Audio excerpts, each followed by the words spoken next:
President Joe Biden publicly doubted the death toll in Gaza during a speech earlier this week, saying he has no confidence in the numbers that are coming out of Palestine. Let's watch. Palestinians are telling the truth about how many people are killed. I'm sure innocents have been killed, and it's the price of waging a war. I think we should be incredibly careful.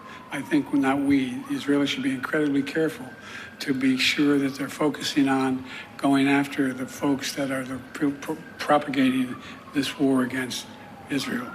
And it's against their interest when that doesn't happen. But I have no confidence in the number that the Palestinians are using. Palestinians are telling. Biden snapped at a USA Today White House correspondent in a joint press conference he held yesterday at the White House with Australian Prime Minister Anthony Albanese. The reporter tried to sneak in an extra question, which Biden didn't seem to take kindly to. Let's watch. But aren't these hostages in jeopardy if there is a ground invasion? You want to make a speech? No, look, obviously they're in jeopardy. The question is whether or not there's any way of getting them out. Biden's remark came after the reporter, Joey Garrison, asked two questions regarding the Israel-Hamas war, including the response to the threat from Iran, which Biden said he told the Ayatollah the U.S. will respond to any aggression. So I think there's also been some news, some speculation that there will be an effort to kind of smoke out Hamas out of tunnels using some kind of gas. And the question has been whether, one, that is something that is actually being planned for, and two, if that's the case, if that is basically an admission that the IDF is not prioritizing actually getting those getting hostages the rest back. Of the hostages back, yeah, which should be the major goal. Still, Americans being held. When questions are asked of John Kirby and other people, it's not clear what kind of priority this is being given or what kind of pressure Biden is actually exerting on the Israeli government. Right. Now, the first clip has gone mega viral precisely because there does seem to be a disconnect between how credulous the State Department, the Biden administration, the U.S. government as a whole has been when believing certain facts and figures that are coming out of Israel versus what's coming out of Palestine. And apparently there has been a pattern and practice over decades of American history that shows that prior to a bombing campaigns, whether they are in Vietnam or Cambodia and other parts of the world, have been preceded by language where there is a downplaying of how many victims are, how many casualties among civilians are being totaled by Americans. That enables, of course, them to act with impunity. So Biden saying in that moment, kind of pivoting from talking about the growing death tolls now that they've gone up above 6,000 for dead civilian Palestinians, suddenly saying, well, we're not going to trust the death tolls anymore, is a problem for folks. Specifically, the Washington Post wrote a piece explaining why the death tolls coming out of Gaza have historically been accurate and historically been credited. For one, they say everyone uses the figures from the Gaza Health Ministry because those are generally proven to be reliable. That's from Omar Shakir, Israel and Palestine Director at Human Rights Watch. He says, in the times in which we have done our own verification of numbers for particular strikes, I'm not aware of any time which there's been some major discrepancy. But there is this obvious implication here from Biden that because the numbers are coming out of Gaza, that they cannot be trusted. Yeah, look, no one should be downplaying the horrors, obviously the horrors of the initial terrorist attack, and then also the horrors of civilian deaths being perpetrated against innocent Palestinian people. I mean, it's true that no one can automatically trust what the Gaza Health Ministry, that is Hamas controlled, is saying, but also you should certainly take with a grain of salt and not innately trust what IDF sources or American sources say about casualty estimates or what's happened in certain in certain circumstances. Like we've gone back and forth with the hospital situation, with who's responsible, with what the evidence shows, with how many casualties there could possibly be. A lot of this remains genuinely unclear, and if people are right to be skeptical of narratives on all sides of this conflict. I think the problem is that a lot of it is very clear because there's so much film and video of just tragically so many deceased, named and identified Palestinians. Most recently, I think part of this, the reason why this is so aggravating and unnerving to people who are invested in the rights and well-being of Palestinians is that this comes one day after the news that we covered that Anthony Blinken had reached out to the Qatari government asking them to basically suppress Al Jazeera Arabic and downplay, I forget the exact words that were used, but to basically minimize the news coming out of Gaza, where they're doing the most on-the-ground coverage, because it was considered to be too incendiary. Not because it's inaccurate, but because apparently the reality on the ground, they believe, is going to provoke people to anger. And then within 24 hours of that news coming out, the bureau chief, the Al Jazeera bureau chief, who was reporting on this, who had sent his family per the IDF's instructions to southern Gaza, where they were supposed to be safe, were killed. His wife and children were killed in a bombing that some people are arguing is targeted because there is this history of Israel killing journalists. There's been, I think, 20 journalists over the last 10 years or so. So for all of that to be happening, to literally see this bureau chief cradling his dead children and his wife,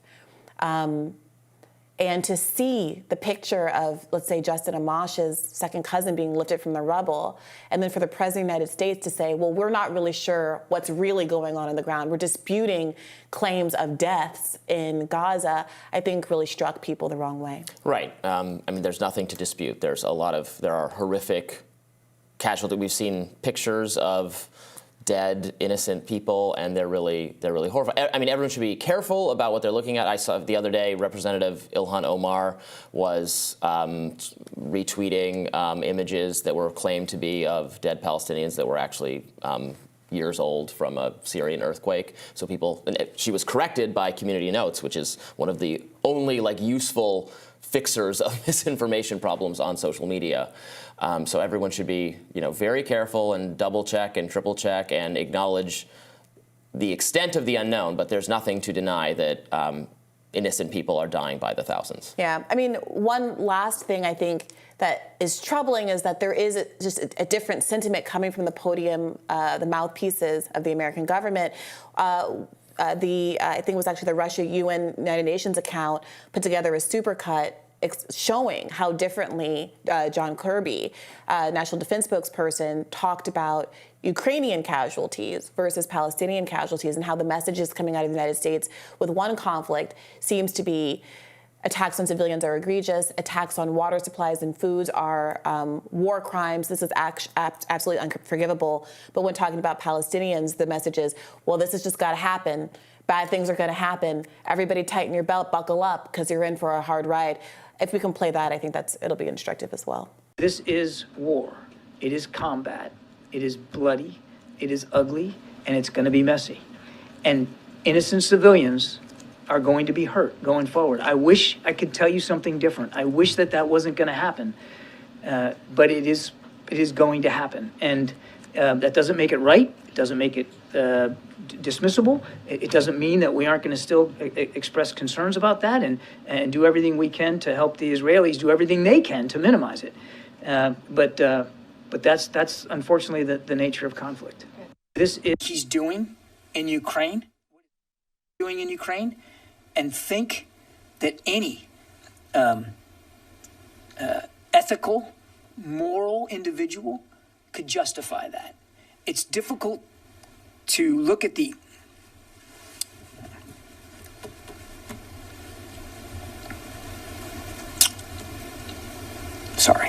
It's difficult to look at some of the images and imagine that any well-thinking,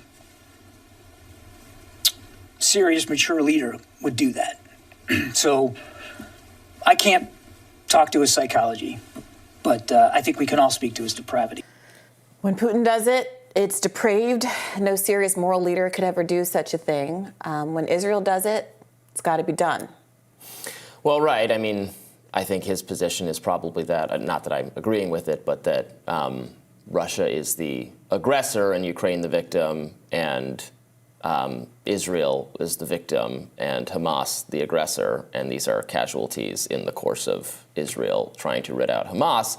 I think, frankly, most people would accept that some, like he says, some loss of innocent life is going to happen during a retaliatory effort to take out a terrorist group. The question becomes, when is it way too much and you're actually making yourself worse off because you've killed way more people than were even innocent people that even died in the initial attack you're responding to? And when does it become the case where now you're just immiserating, the survivors are going to be so worse off and angry and vengeful, and you're going to and that's going to just grow. That's what I'm worried about, growing more terrorism, 10 or 15 years from now among the survivors who will end up hating what the Israeli government has done to them and what the U.S. government has done in support of that.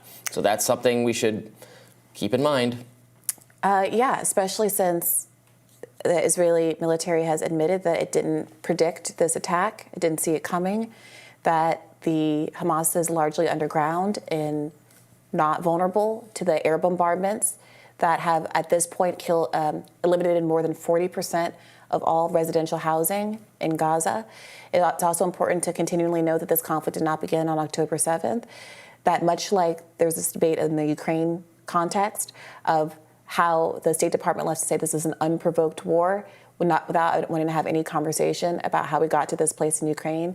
Similarly, there is a real reluctance to have a conversation about the fact that the a priori condition here was 2.3 million people being kept in an open-air prison and Palestinians across the region being treated to apartheid conditions, and that's according to 18 humanitarian organizations, including Israeli humanitarian organizations.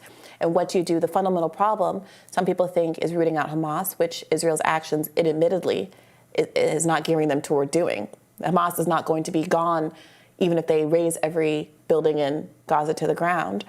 And the a priori condition for people who are invested in the interest and well-being of Palestinians is, how do you end the occupation? That is the thing that needs to be stopped if we want the cycle of violence to end. It is, I cannot stop thinking about the fact that Osama bin Laden's manifesto, in which he argued that the civilians in the Twin Towers were justified targets, echoes so closely what we're hearing out of Israel and the justification of killing all of the civilians in Gaza. And when you talk about the cycle of violence, that is what's ringing so loudly in my head. Do we really want to be using the Osama bin Laden logic for why it's okay to bombard Gaza? No, we don't. I mean, again, we just played clips of civilian deaths being bemoaned, not saying they're equally guilty and all should die. So I'm not sure the equivalency with bin Laden, but I agree with you that that should not be the policy. I mean, you bring up the Russia example. Yes, and we've talked on the show, and we should talk about the bad policies, including of the U.S., that led to Russia making the decision to invade Ukraine, but that doesn't justify or make okay what Russia has done, which is cause a humanitarian crisis and resulted in tons of people. So we can talk about the policies that maybe ought to have been different and wish we could have been different that would have prevented this from happening. And similarly, we should do that in the Israeli-Palestinian context without saying that, in my view, that at all justifies or makes okay or makes tactically smart the killing of random When you see Kirby crying civilians at the idea of the destruction that's happening in Ukraine, crying at the podium, versus him kind of affirming repeatedly that Palestinians just have to die, because that's part of what it means for Israel to defend itself. That doesn't strike you as a kind of clear illustration of the different value of civilian loss?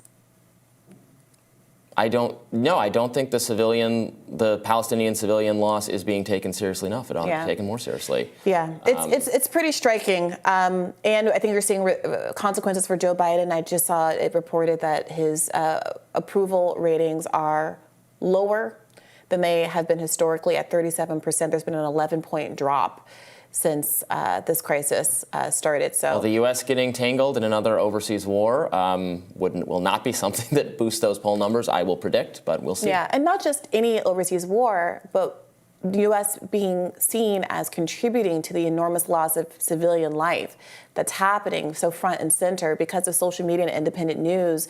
People are seeing it. People are seeing when this Al Jazeera bureau chief is standing there holding his child walking down the street. People are aware of this, and the images aren't going to stop. The images of the tragic events on October 7th have stopped because it was that one singular event. And I think in the media war. Well, the fear of the Israeli forces is that would not be the end. If Hamas is allowed to continue to operate, there will be more October 7th. Yeah, that is the fear.